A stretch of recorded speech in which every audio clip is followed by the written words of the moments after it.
Having arrived, we'll call the meeting of the Human Resources, Finance, and Property Committee to order. First item is pledge of allegiance. Please rise.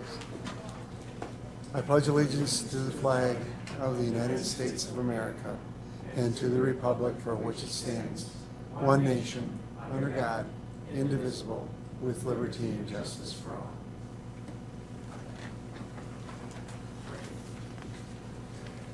First item on the agenda is public comment. Does anybody approach you? Anybody wish to make a public comment? Any public comments? If not, we will move on to the approval of the July 12th minutes, which were in the packet. What are your wishes?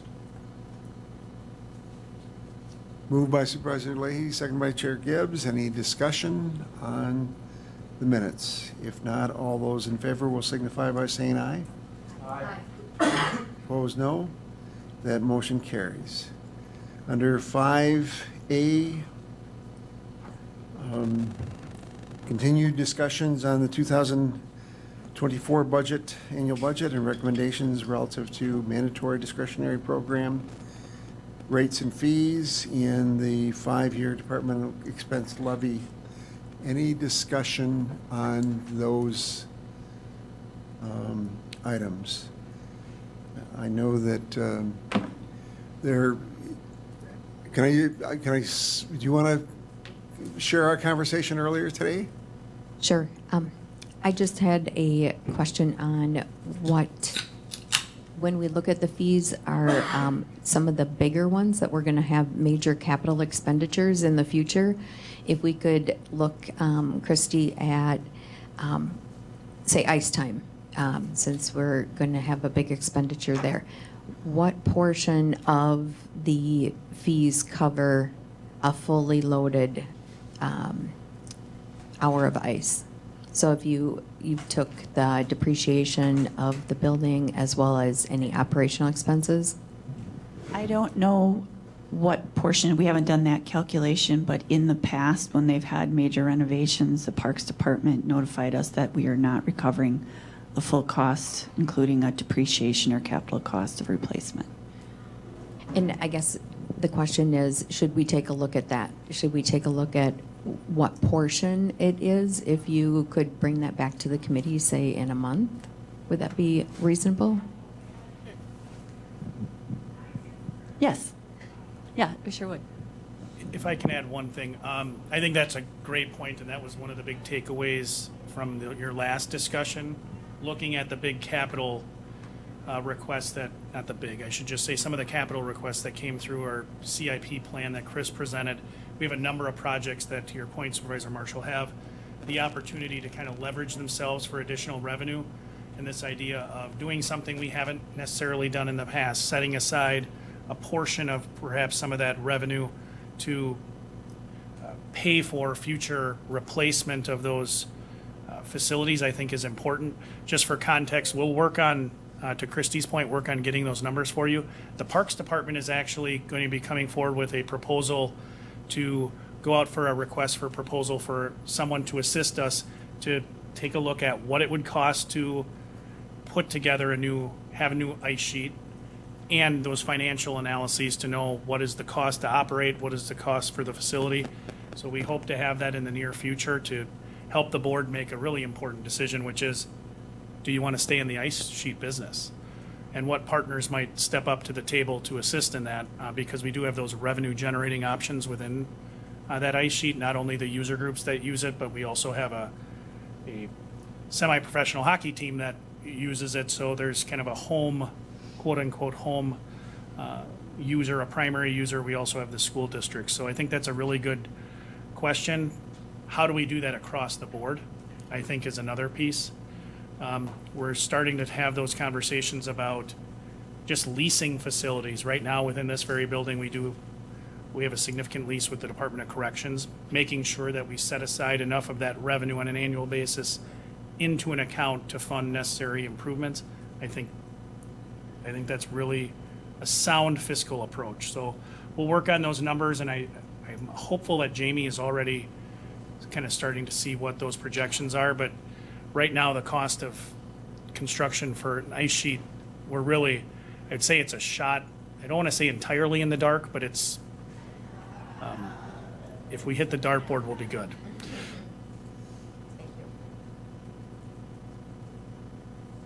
Any, we'll have a discussion relative to energy costs a little bit later in the budget assumptions, and it will kind of flow between 5A and 6B.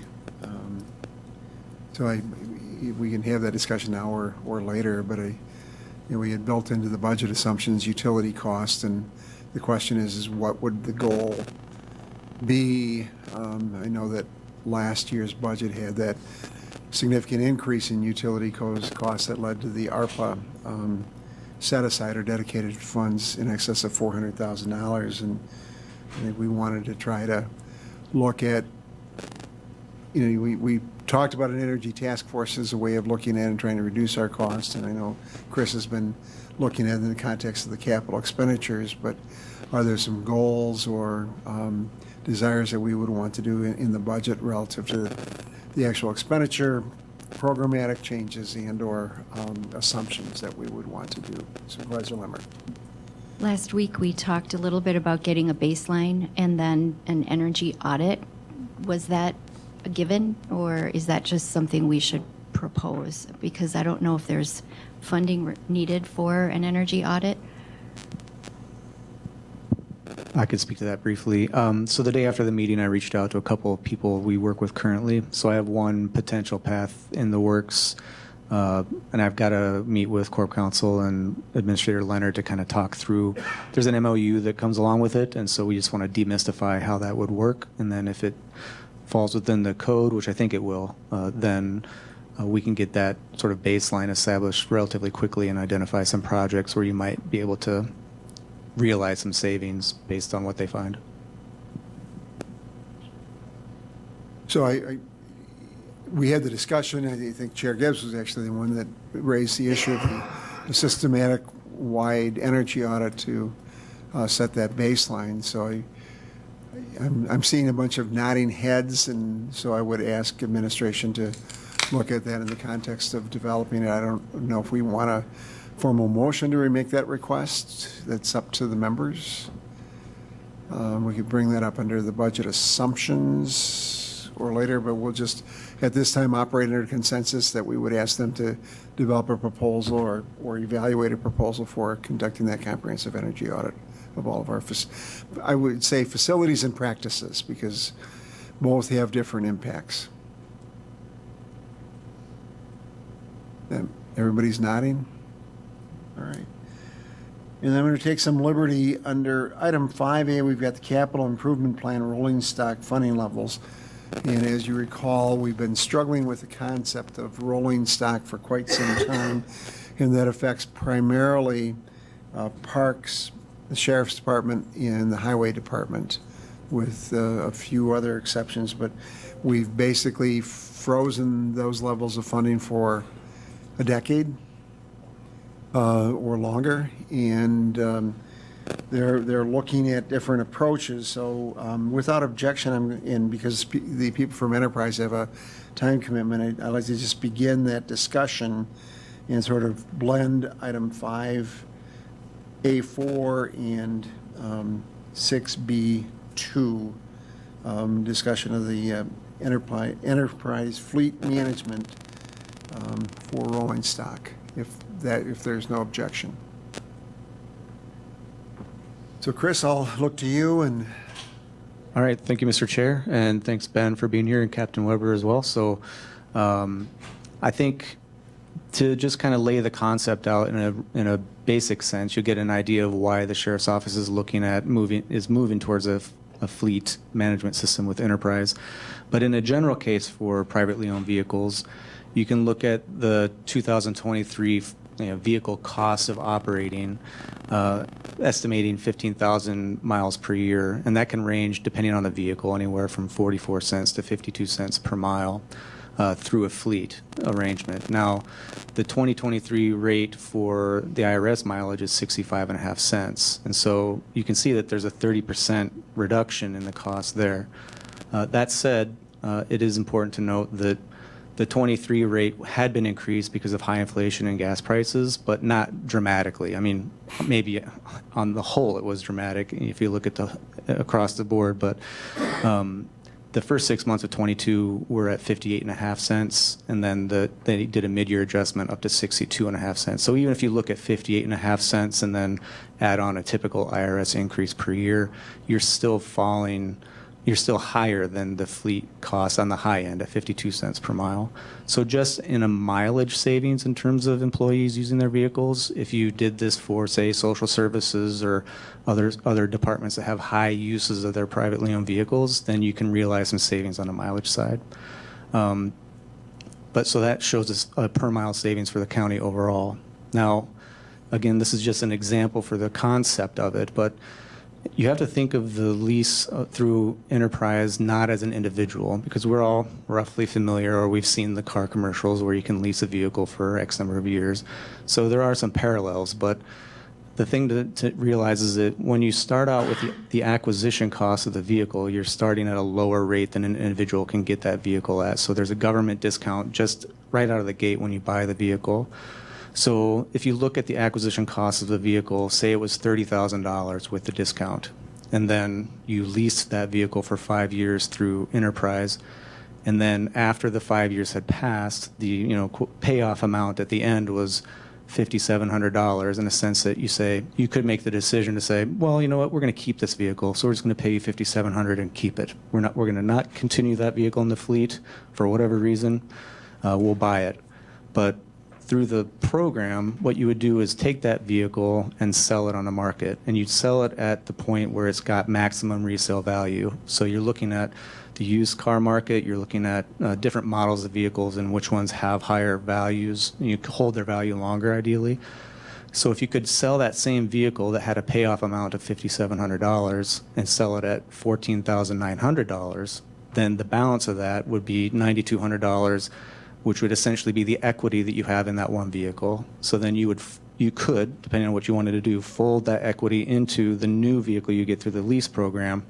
And then over time, as you continue to build your fleet, that equity can be used to stretch dollars across and subsidize other vehicles, or if it applies only to that vehicle, you could use it to lower the monthly cost you'd be paying for the operation in smaller increments. But nevertheless, those increments would add up, and so over time, you build more and more equity in the system, which lowers your operational cost. And so the concept, as Ben would say, and he's drilled this into my head, is really the key component of it in terms of you're generating the equity by taking advantage of the government's discount and then making that choice at the end of the lease term, whether it's 3, 4, or 5 years, to say, what do I want to do with this vehicle? And if I can capture that and roll it in, then I can essentially lower the cost of my operational cost per year for that vehicle, which helps with some of the dilemmas we're faced with in terms of rolling stock funding.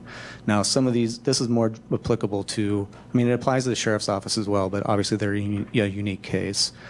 But the costs that the sheriff's office would have, like to put armor or put a cage or whatever into their vehicles, that's going to happen regardless. So that's costs that we're incurring no matter what we do. Same thing for fuel and with the mileage piece on this for the sheriff's office, just so I can unmuddy those waters, some vehicles drive more than others. So the management part of it would be shuffling those vehicles around so that you're not getting one car so many miles that you're losing some of that value on the resale part of the program.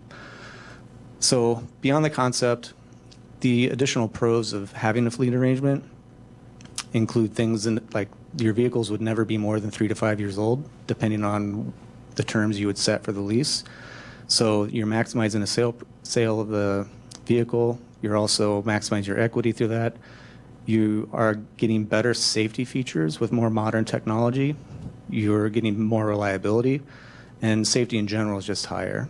And the sheriff's office, they've got some unique maintenance needs, but they have some in-house support for that. But if we look back at the social services side, the typical maintenance costs that enterprise does not cover would be tires and brakes. Other than that, it would be something that we'd be notified to take it to Firestone or whoever, and we bring the vehicle there and they cover those costs.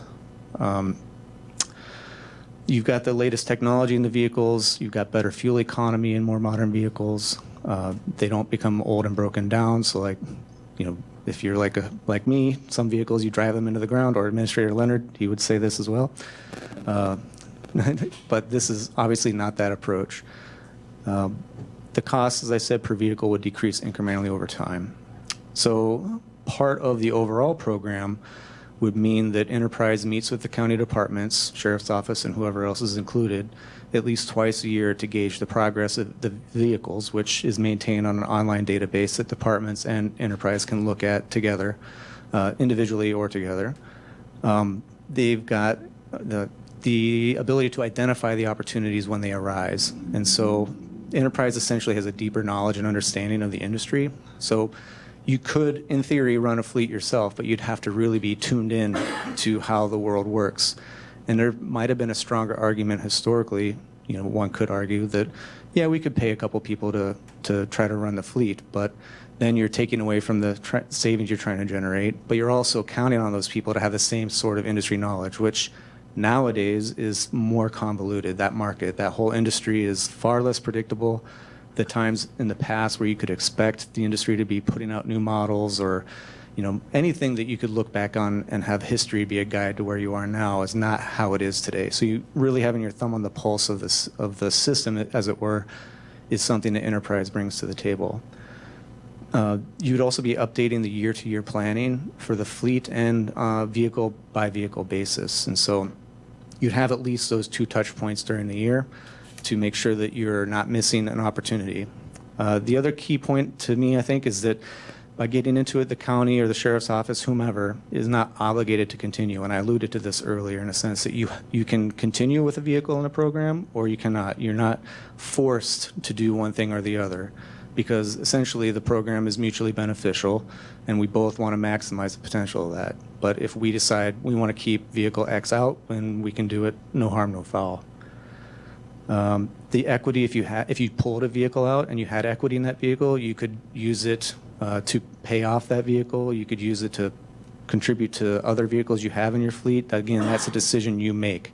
And so even though, you know, counties and cities that have fleets like we're talking about all operate under the same sort of fleet umbrella, the interpretation of those fleets is different based on who you're talking to.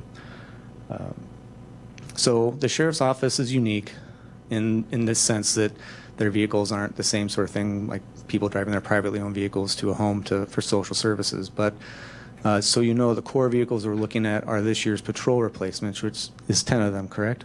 So there's 10 patrol replacements, and they were already purchased by the county. So they've been purchased, we own them. But through this arrangement, Enterprise will buy them back from the county and then lease them to us.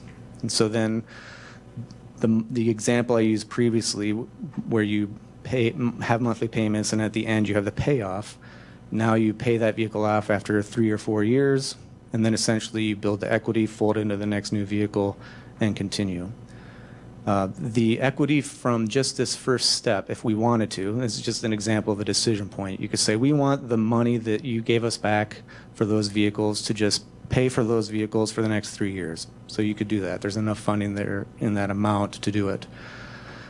That being said, the sheriff's office has roughly 100 vehicles. And so to fully utilize that sort of seed money, if you will, then I believe the plan is to add up to 10 other administrative vehicles, or somewhere thereabouts. There's certain vehicles it makes more sense to just sell because you're not going to recoup what you want, and there's others that are at that maximum point where you're like, this is primed to be sold on the market and to fold into the program.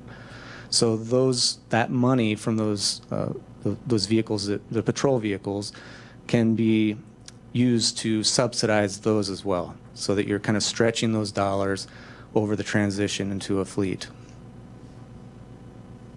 The rolling stock funding analysis, and I'm sorry, but we'll be able to have a better idea of this week.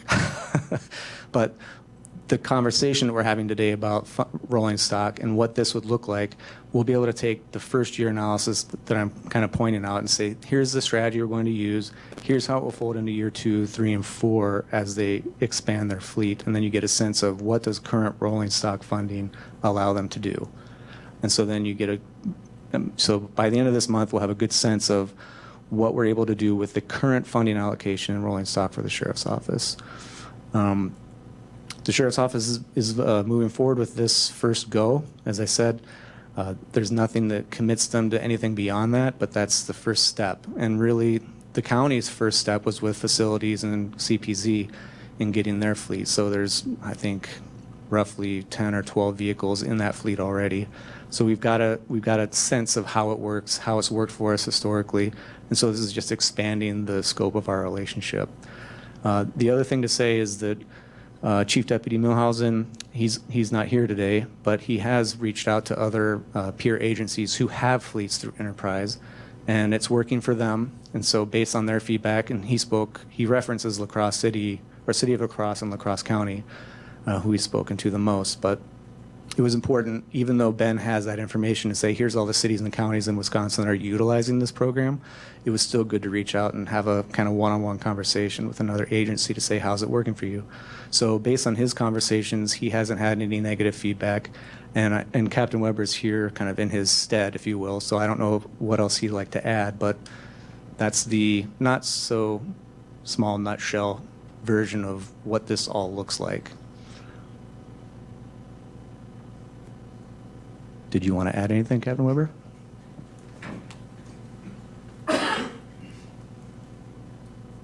Just that I had the same experience that Chief Deputy Milhausen had in reaching out to other counties using them.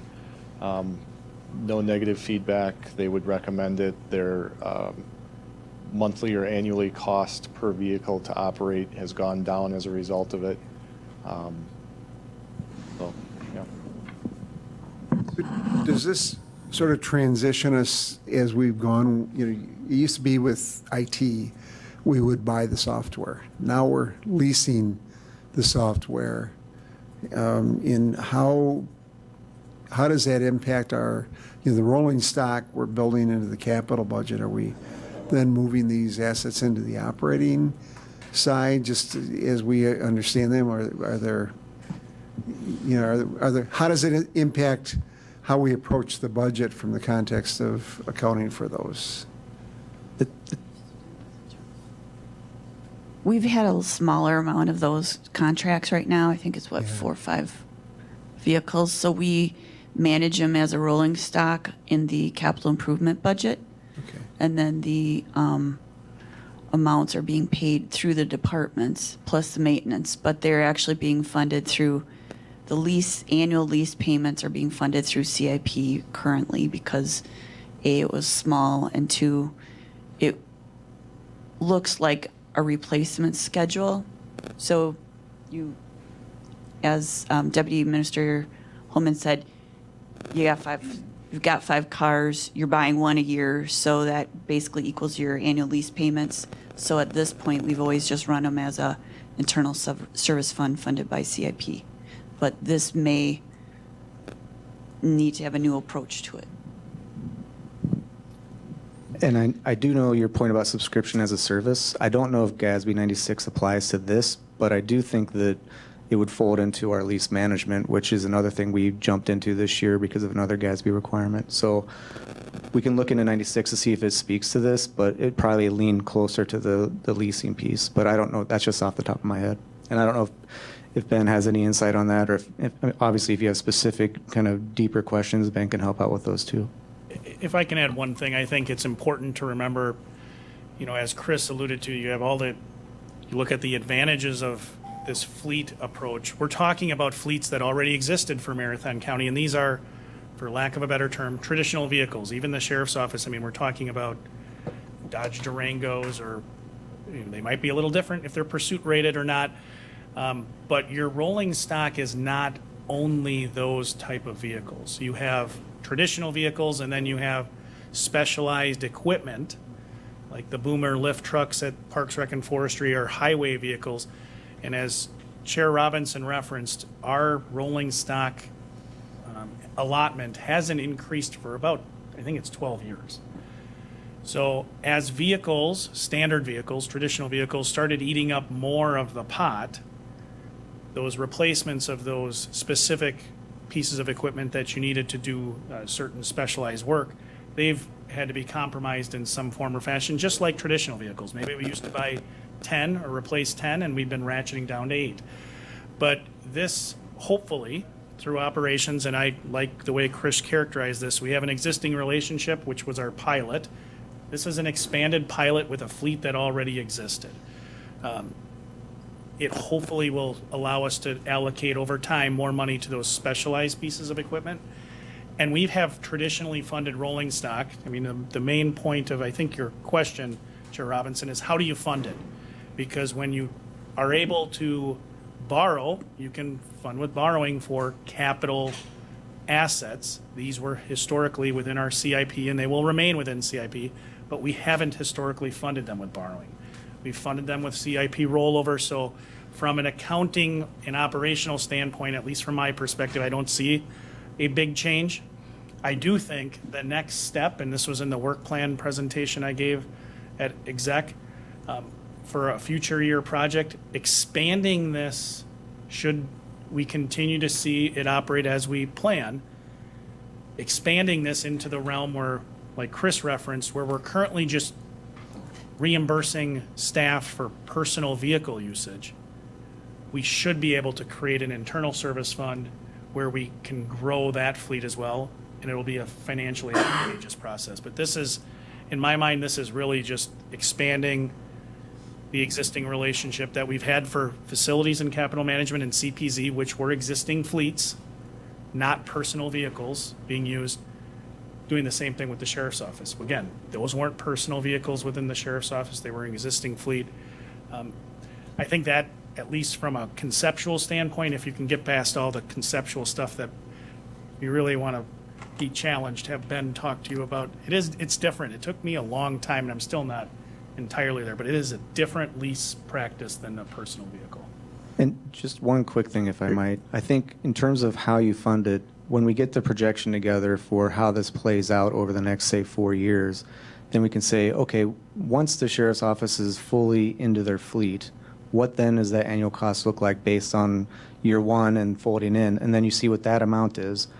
By doing that, you've established, in a sense, a ceiling, because once you hit that amount, aside from things outside of your control, like the price of gas, the cost of the rolling stock portion of it, the vehicle portion of it, will incrementally go down from that ceiling because you're generating those small pieces of equity that you fold back into the program. It's not going to be like dramatic, huge jumps and leaps, but you'll be able to say, here's the projected ceiling based on what it will look like after 4 years, and then say that's that number, whether it's more or less than the 330, and then be able to set that and then know that between now and 4 years from now, we set aside each amount to hit that, and then once you're there, then the fleet should, in a sense, sustain itself. I think building on that, sorry to not allow any more questions, but the other thing is your operational cost should also go down. I mean, Chris alluded to the safety piece when you're having vehicles that are only 3, 4, 5 years old as opposed to some of the vehicles that we have, or as Chris alluded to, my personal vehicle, which is a 2008. Your mileage, you should get better mileage. You're avoiding if you're selling it before it's got 150,000 miles, you're avoiding some of the big replacements that are needed for vehicles. So there's a lot of advantages, I think, operationally. Enterprise knows this market a lot more than us. Safety-wise, driving vehicles with 30,000 miles on it is a lot better than 160. And lastly, the financial piece. I think those are the three big ones. Chair Gibbs. Yeah, thank you, Mr. Chairman. I think one of the things that I've had the opportunity to do is discuss this practice that has been, on various counties at various county levels, and I think I would characterize my discussions with those as the various individuals have already characterized it. They've had nothing but positive results. And it's in the long run reduced their overhead costs. So I think it is a opportunity that we need to continue and explore and expand. So as I'm understanding it, and correct me if I'm wrong, so we've done it with CPZ with some success. We're now looking at expanding it into sheriff. My understanding is you're going to Wapaka County tonight to talk to them about fleet. What are the limits of where we can go with this? I know Jim Griesbeck was talking about some pretty hefty equipment going forward. Do we have the ability to move into some of that heavier equipment within highway and/or parks? So Enterprise would get involved with any vehicle that doesn't require a CDL license. So, we can get into some dump sizes, but other than that, as far as over the road or CDL requirements to operate, that's where we kind of draw the line of Enterprise's capabilities within the entire county fleet. Thank you. Supervisor Lemmer. Thank you, Mr. Chair. Just a quick question or clarification. These are owned by the county already, so there wouldn't really be any changes in insurance requirements. Is that correct? That is correct. I mean, you guys already have an established relationship with Enterprise, so all we do is either ask for provided proof of insurance if you have coverage, or if you are wanting to stay self-insured, then we have a self-insurance addendum on file. So that wouldn't, to your point, it would only change if you wanted your insurance coverage to change through your own providers, not Enterprise. And I can follow up with that too, to say that we would want to make sure that we're dialed in on that front, especially the sheriff's office, because they are just higher risk vehicles in general compared to individuals. And I think this is another sort of wrinkle within how things have been handled historically, in that when a vehicle is paid for through CIP, then the policy states that if there's some sort of insurance return, it goes back to the fund. So that's put some stress on the sheriff's office, because if they need to replace a vehicle, they don't get any of the funding that came from the one that was wrecked. So then if you got this dialed in right, and there's a collision and there's an insurance claim, and then they would get the funding and it would fold back into the fleet, and we'd be straight on that. So I probably need to bifurcate that rolling stock discussion with the smaller vehicles and the larger vehicles. And I think the issue before us today is that policy, and would it be helpful if the committee adopted a policy statement relative to those smaller vehicles going forward? Because we've got a procurement policy and other things, but just providing direction and authorization. Reading through the current rolling stock policy, I do think there's room for a leased vehicle portion and just an update in general, because there's some dated material in there. So I think, I don't have it today, but between now and next month, we can look at it and say what needs to change, what language is appropriate for a fleet sort of arrangement, and then fold that in. And then based on your other conversations, whenever you wanted to kind of take it on as a whole, if there's other pieces to address, because it also speaks to funding increases. The last meeting I said, average the last 5 years funding. But if you wanted to keep something like that in place, but then change the annual increase somehow, that could be folded into the policy as well. Chair Gibbs. I think it implied in your one question is, where is the appropriate funding level for a rolling stock, especially for other, not particularly the fleet management portion, but for the other portion of the stock. And so I guess I would look to administration to give us a recommendation as to where that level needs to be, based on the needs of each of the departments and the turnover in equipment. I think, to building on that request, I think one of the things we really do need to look at, and it is in the work plan for next year, you guys have kicked it to a future year examination, the idea of expanding fleet.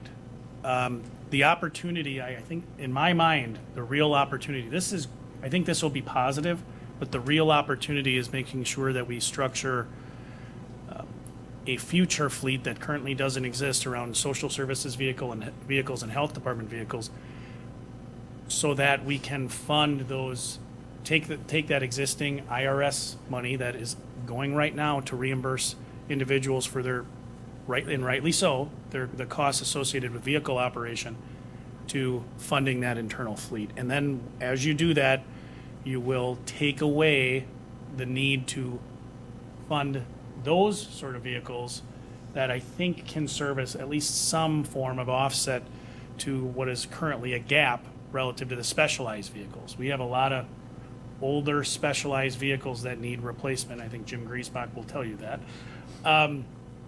So I don't know if we can give you that in a month, but through this year's budget process, I've already asked for the Social Services Department and Health Department to run a report relative to the IRS mileage reimbursements they provided last year, and to separate that out based on the kind of programmatically for reimbursements. Of course, they have some programs that are 100% reimbursed, some 66%, and some at a third.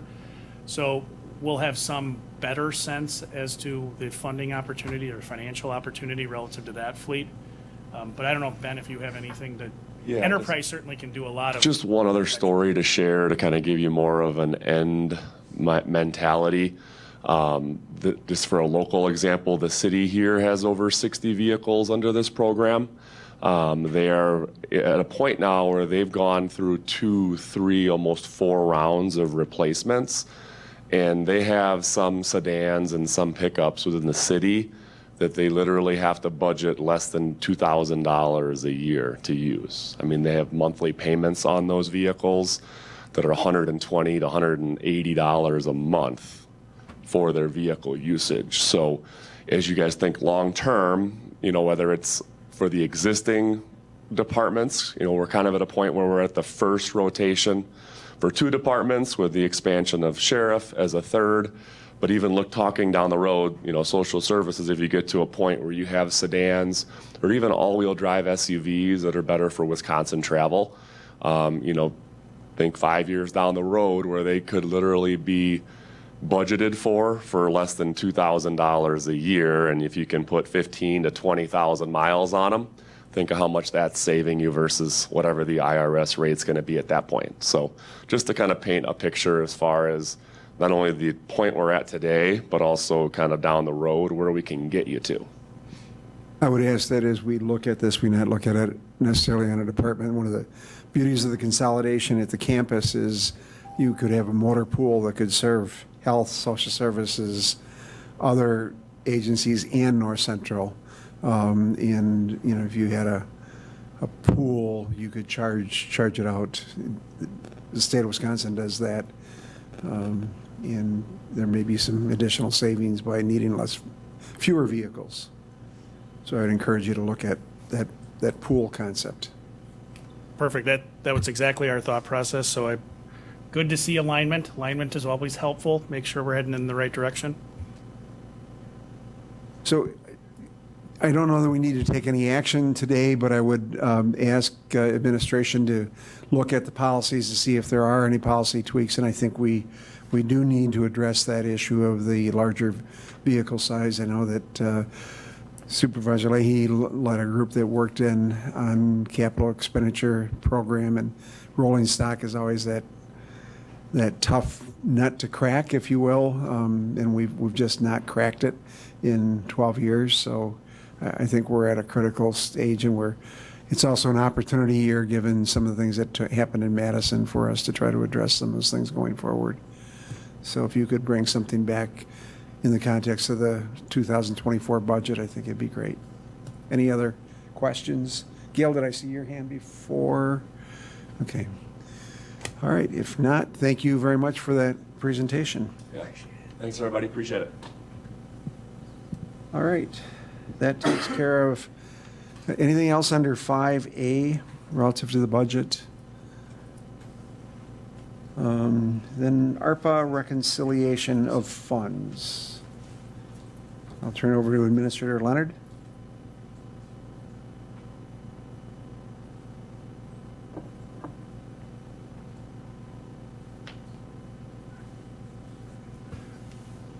Okay, so the last time we spoke, I provided a little bit of an update, and Christy crunched numbers on her side. So what I can tell you is that what I'm putting on the screen right now is going to be accurate, but perhaps not precise, if that makes any sense. So on the screen is kind of my rolling spreadsheet of projects and the amount that has been encumbered, and then where we are with respect to costs as of today.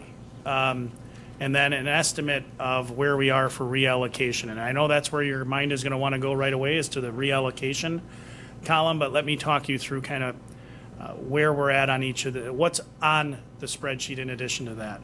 I highlighted the projects that are complete as to the best of my knowledge right now. So those are the amounts in that reallocation column that are very solid. So let me talk you through that. The PTO balance liability reduction, that amount, we know what the cost was of that program. We initially encumbered $500,000. The cost was far less, just shy of $160. So you have $340,163 that can be, in essence, reallocated. The Uniquely Wisconsin program, we encumbered $60,000. Our cost was $50 because we struck a partnership with the local Convention and Visitors Bureau for them to contribute $10,000. So we know that number is sound. The item number 4, that is a set lease. We know what the payments are going to be through the term of the lease, so you don't have any funding that could be reallocated. The courtroom project, we are very near, I shouldn't say complete because we've ordered the materials, we haven't installed them. But I didn't highlight it in yellow because the estimate right now, we are projected to be under budget, but if things do change, that number could shrink. But right now, it looks as though we're going to have $24,175 to return.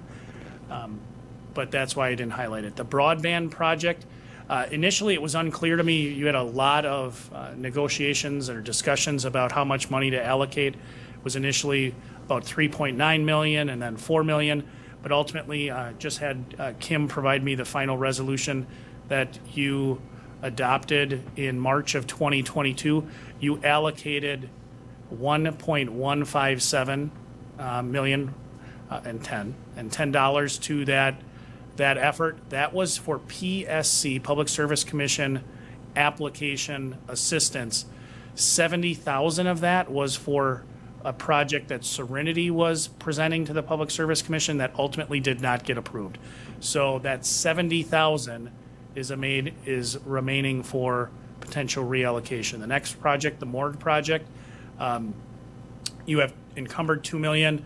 Our cost, assuming that the project additional funding comes through, you're going to spend all of the county match on that, all of those $2 million. The North Central Healthcare addition and remodel, you allocated $3.115 for that project, so there would be no money available for reallocation. The $10 million, this is the big one, the $10,337,879. You initially had planned on having a 4-year plan for transportation enhancements.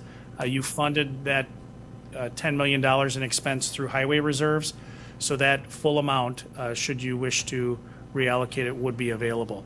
The Dancy Tower replacement project, I didn't highlight as complete because you still have a lot of work remaining, but that was $371,000 and change was allocated for that. The Marathon Park water system replacement design, that was complete for the full $74,400. So there's no funds for reallocation there. The DA's office staffing, we projected $90,064. You won't know what your actual costs are until a bit later in this process, but we hope to have that for you. The $404,200 was utilities that went into the budget. So at least in the sense of it being allocated, and you will certainly have more than $400,000 in utilities for next year, or for this year, excuse me. So arguably you don't have any to reallocate, or if we do come in substantially under and you wish to reallocate those, I think you could make an argument that you could do that as well, but I didn't put anything in that column. And then the last large project that I really can talk about in any with any certainty is the Marathon Park water system replacement. You had an estimate and encumbered amount of $950,000. We're currently just at about $850,000 in actual costs, so we're projecting $100,000, but there's still some outstanding bills that we want to make sure have all come in before we tell you that you can, reallocate those funds. So on balance between what you have not allocated at this point of your original $26.3 million, that's in the, what is column D, amount unallocated, 4.489 million. You have arguably an amount to be reallocated of about 10.75, which brings your total amount available to that 15.37. So I don't know if you'd like to take action to have this start to reallocate some of these, or how you'd like to proceed, but that's kind of the state of things right now. Christy, does that all sound, again, accurate, but perhaps not precise? Yeah, now realizing the cost actual, those are what we estimate will be for reporting for the second quarter. I have the bills that have been paid, but yeah, it's a pretty good summary where we're at. I think it would make some sense to do that reallocation with the budget coming up, so we know even better, have a better handle on what the commitments really are. Chair Gibbs. I would agree. I think the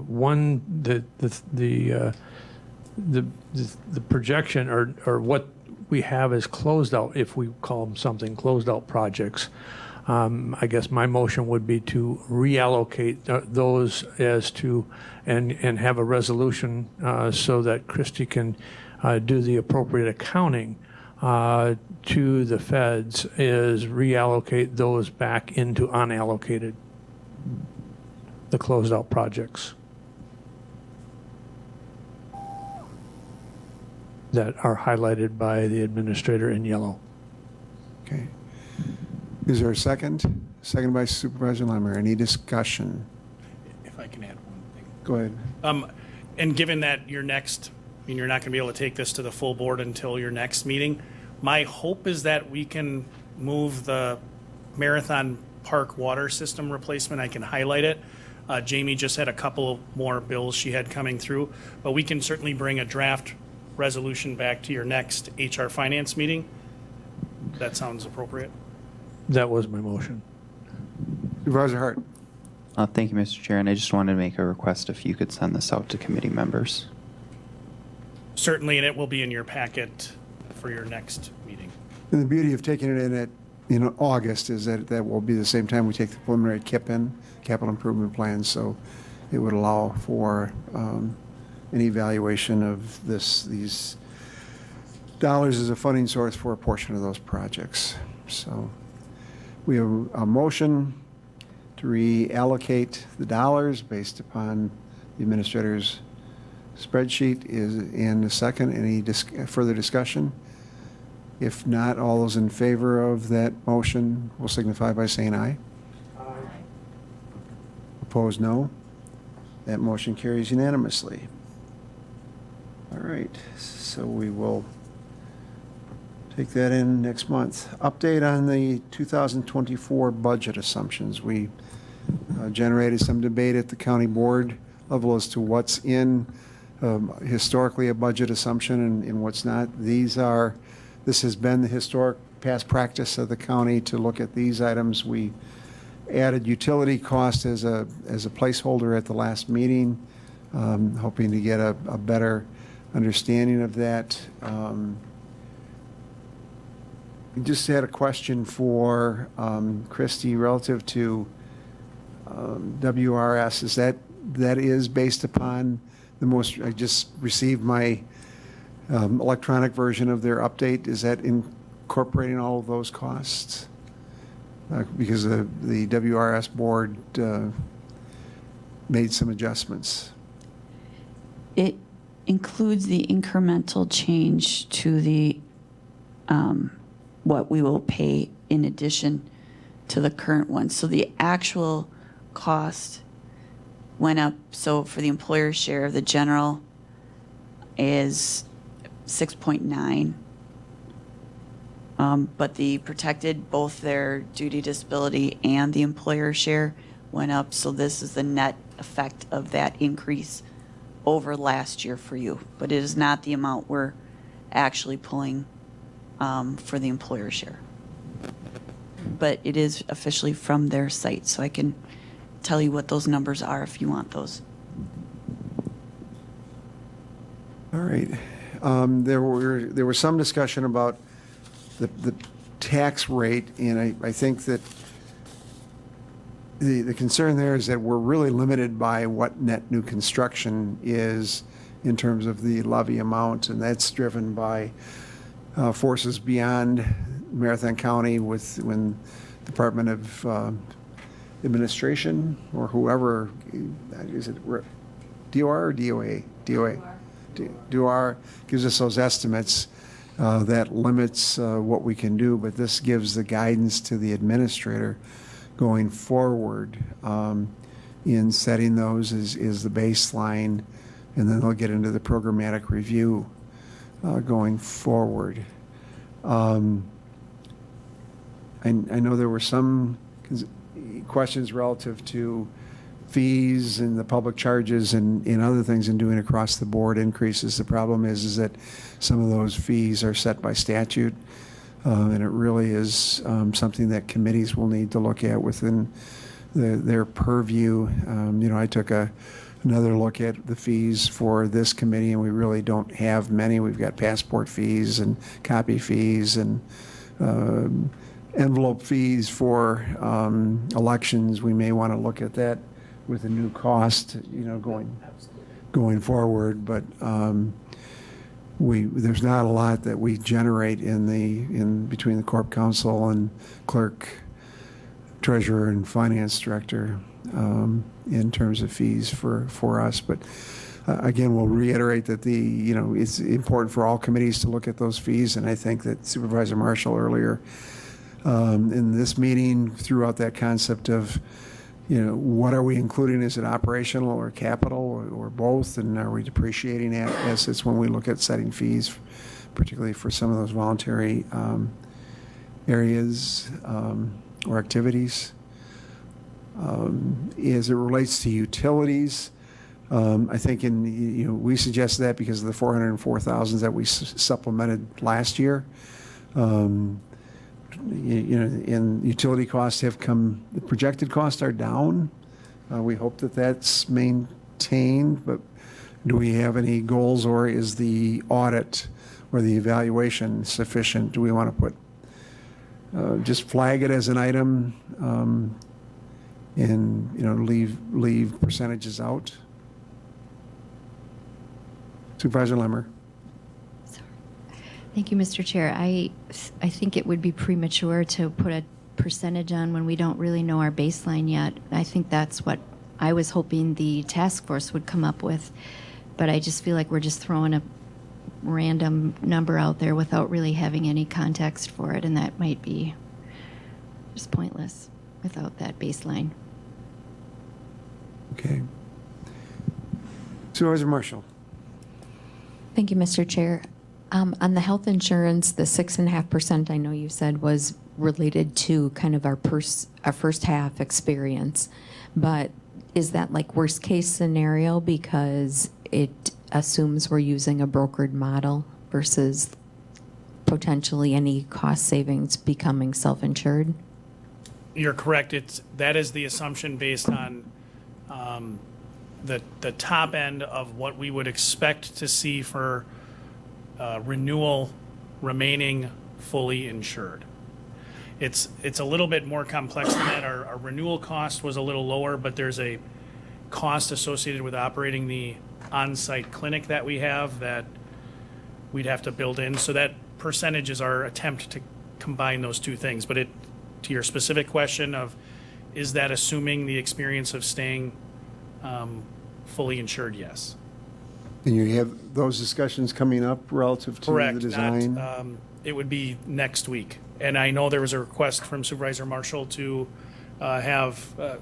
be part of that meeting. I certainly understand that this whole group likely wants to have a presentation from our consultant. So the first question I'm going to be asking in that presentation is, when can you make it to the full HR committee? And if it would be helpful, we can see if they can come to the full board. But my sense is having come to this committee and we can record the presentation and send out a link, it makes more sense. But I hear you loud and clear, making sure that this committee is kind of educated on what our options are. In light of the budget assumption, certainly we want to make sure we have a good handle on how do we maintain our current program in terms of quality.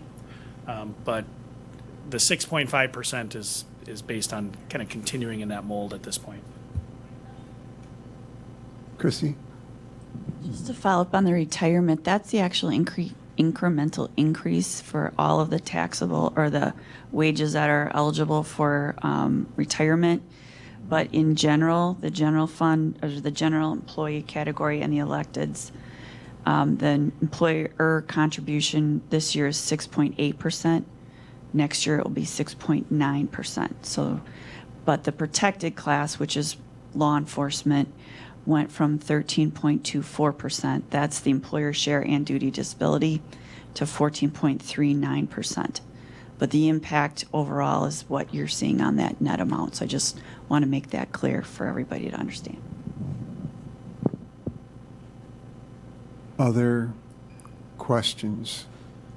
We've already adopted them and there are no changes, therefore there's no need for action today, but I wanted to make sure that we had that discussion again, and I think that there will be other work that will follow up pursuant to the earlier discussion. All right, if there are no other questions, we'll move on to item 6B4. Would somebody like to make that motion and read that motion?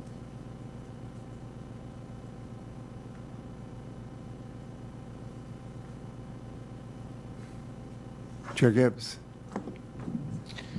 I'll make a motion to go into closed session. Roll call vote suggested pursuant to Wisconsin Statute 19.85, Parent 1, Parent E, for the purposes of deliberating or negotiating the purchase of public properties, the investing of public funds, or conducting other specified public business whenever competitive or bargaining reasons require a closed session. To wit, review the appraisals for and discussing of strategy regarding the potential purchase of private property adjacent to county-owned property.